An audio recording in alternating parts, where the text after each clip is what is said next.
السلام علیکم ورحمۃ اللہ وبرکاتہ۔ آج جو دعا میں آپ لوگوں کو بتانے جا رہا ہوں، اس دعا کو ہر مسلمان، مرد عورت،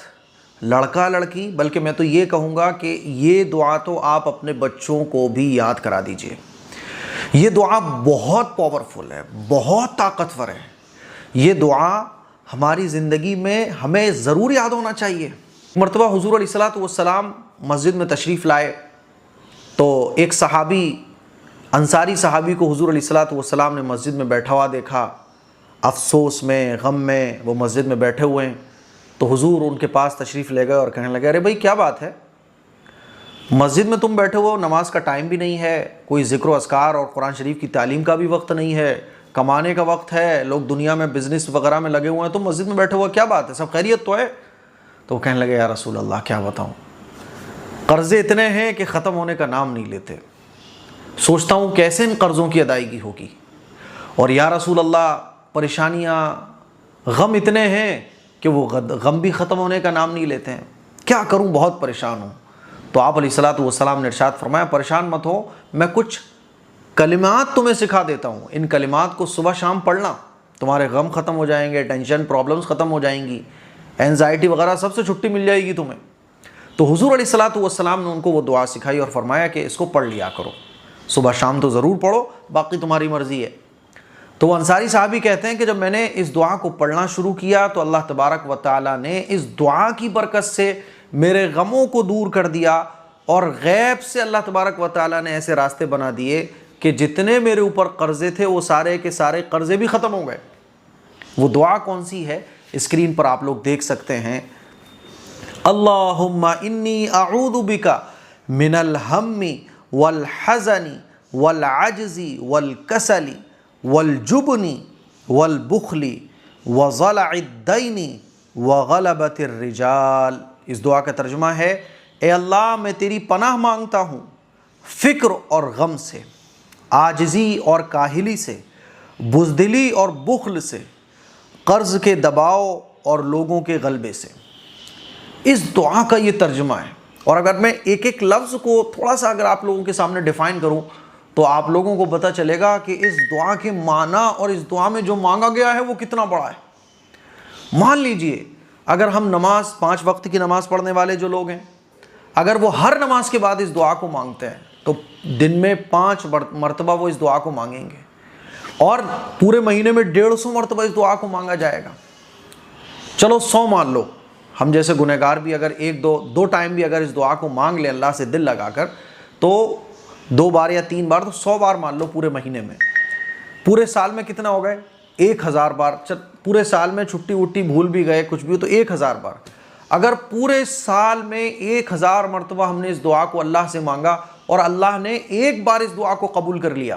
تو امیجن کر کے دیکھو، اگر یہ دعا ہماری زندگی میں ایک بار بھی قبول ہو گئی نا تو دنیا کی پرابلمز بھی سالو ہو جائیں گی، آخرت کی پرابلمز بھی سالو ہو جائیں گی۔ اور اس دعا کو مانگنے پر کچھ ملے نہ ملے، لیکن اللہ کے نبی کی بتائی ہوئی دعا ہے، تو اللہ کے نبی کی بتائی ہوئی دعا کو فالو کرنے پر تو ویسے ہی اجر ملتا ہے، کچھ ملے نہ ملے لیکن پکا ملے گا۔ تو میرے عزیز بھائیوں، میری بہنوں، قرضوں سے پریشان ہو، پرابلمس ہیں، پریشانیاں ہیں، انزائٹی ہے، تکلیفیں ہیں، مصیبتیں ختم ہونے کا نام نہیں لے رہی ہیں، اس دعا کو اب بھی کہ ابھی اسکرین شاٹ لے لو اور اس دعا کو یاد کر لو، اور اپنے عزیزوں کو، رشتہ داروں کو یہ دعا ضرور شیئر کرو۔ اب دیکھو اس دعا کا ترجمہ کیا ہے، من الہم والحزن، تو ہم کہتے ہیں غم سے، غم کو کہتے ہیں ہم، فکر کو کہتے ہیں، ہم کہتے ہیں فکر کو، اور حزن کہتے ہیں غم کو۔ فکر کس بات کی، کہ بھائی آگے کیا ہوگا، جیسے آپ کو ایک فکر لگی رہتی ہے، ارے بچوں کی شادیاں ہونی ہیں، کہاں سے انتظام ہوگا، تو وہ فیوچر کی فکر ہے کہ مستقبل میں میرے بچوں کی شادیاں کیسے ہوں گی، میں اپنے بچوں کو پڑھا کیسے پاؤں گا، بیماری کوئی لگی ہوئی ہے، اب اس بیماری کا علاج ہونا ہے فیوچر میں، تو آگے جو ہونے والا ہے اس کی جو فکر آپ کو سوار ہے اس کو کہا جاتا ہے من الہم، تو اللہ تعالیٰ اس سے آپ کو بچائے گا۔ اور حزن کہتے ہیں غم سے، مان لیجئے آپ کے بچے کا انتقال ہو گیا، آپ کا کاروبار میں نقصان ہو گیا، یا آپ کو کوئی بڑی بیماری لگ گئی،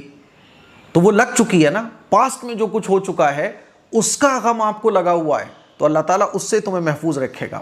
والعجز، والعجز کہتے ہیں عاجزی سے، والکسل کہتے ہیں کاہلی سے۔ عاجزی سے مطلب، عاجزی کس کو کہتے ہیں؟ عاجزی کہتے ہیں کہ آپ نماز پڑھنا چاہتے لیکن نہیں پڑھ پاتے،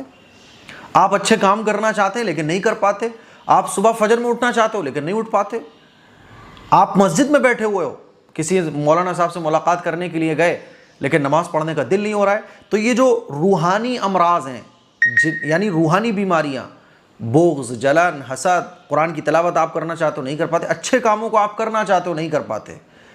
تو آپ کے اندر وہ ایبلٹی پیدا ہوگی، وہ قابلیت پیدا ہوگی۔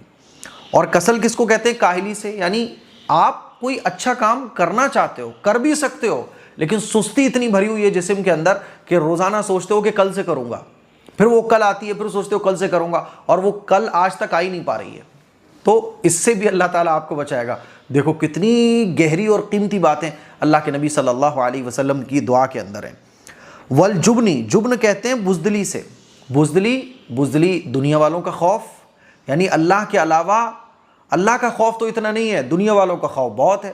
گناہ کرتے وقت اللہ کا خیال نہیں آتا، لیکن ایک چھوٹا سا بچہ دیکھ لے تو ہاتھ پاؤں ہل جاتے ہیں، تو اس کو کہتے ہیں بزدلی سے۔